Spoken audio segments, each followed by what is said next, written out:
Now, every year, the Melbourne International Film Festival plays for about 2 or 3 weeks starting in August. There's a huge range of films. Obviously, film festivals can sometimes be fairly intimidating.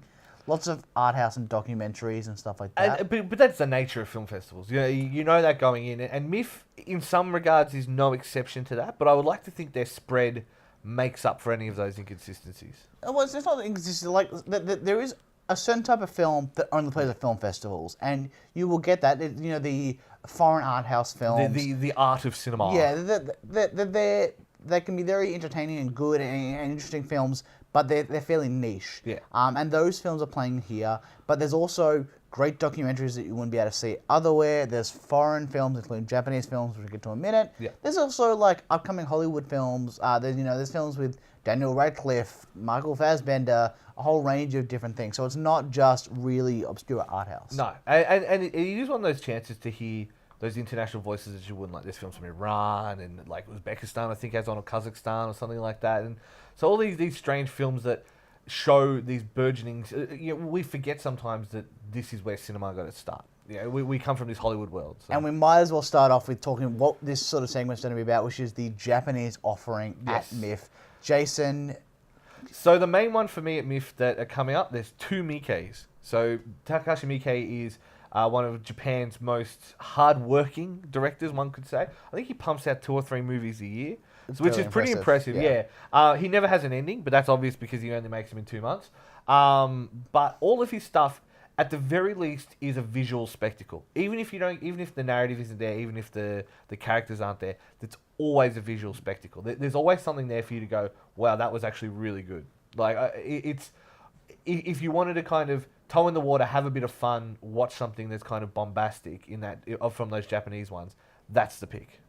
So I've watched, because I've been reviewing MIF films in advance for the Facebook page, so you can check that out if you want some individual reviews. But I've watched 3 Japanese films so far. So I've watched In This Corner of the World, which is an animated film about a young woman who, in like 1940s Japan... She's living through the war, isn't she? Living through the war, living through the bombing, decides to get married to this man she's never met before, and move in with his family. It's about her finding a place in the world. Which was a problem back then. Yeah, they had a lot of that situation where they moved in with the families to survive. I mean, even Madame Butterfly is basically the premise of Madame Butterfly. You know what I mean? Like, and that's going back however long. So there are plenty of situations where it's not a new story, but it's an interesting twist on it. It is interesting, and it is quite slow. It is a quite slow-moving drama. That's probably not so much for kids, just because it's more about this young woman and her married life. Not necessarily sex or anything like that, but just her finding her place within the family and the family unit. Tokyo Idols, which is about the idol culture in Japan. Jason knows a lot about this. How did you go? I've got a criminal record to keep clean, thank you. How did you go with the implication of idol culture? So idol culture is like pop stars who older, lonely Japanese men basically worship and pay to worship. With weird sort of handshake sort of things where they get sort of like... it seems like the only sort of physical contact they get. And it starts off with it's following like a 19-year-old idol. You're like, oh, this is a bit weird. And then the idol's getting younger, and it goes from being weird to, no, this side of it is creepy. Yeah. But it's a documentary about fandom. That's what it is, and I enjoy those sort of things. And I think it's good sometimes to be challenged by these kind of things, as opposed to just like, oh, we love everything. Like it is that case of, when is it acceptable to say that this is not on? They kind of skirt around when is it borderline / because obviously I think generally for most of those people it's not, but there would definitely be an element. But of course, and like in most things, and then the final Japanese film that I've watched is Hellogoodbye, which is a Japanese art house film.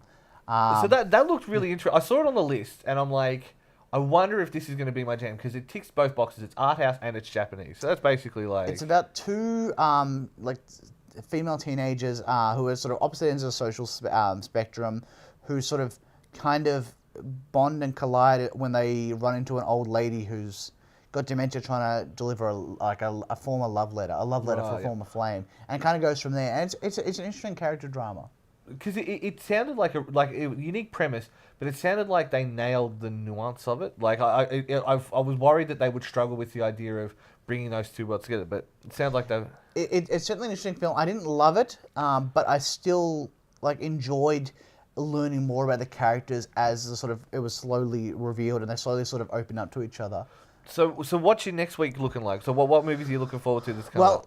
My favourite film of the festival so far has been I Am Not Your Negro, which is an amazing documentary about the civil rights movement in America, voiced by Samuel L. Jackson, who is actually really understated and passionate. There's no, motherfucker type thing.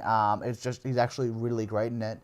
That's really good. I'm saying Jungle with Daniel Radcliffe, directed by, what's his face, who did Wolf Creek? Oh, Greg. I know who you mean. Yeah. So there's Australian films at the festival as well, which is great, because we don't really get cinema releases on them anymore. So there's lots of stuff that I'm pretty excited for. I watched a bunch of docos and I love docos.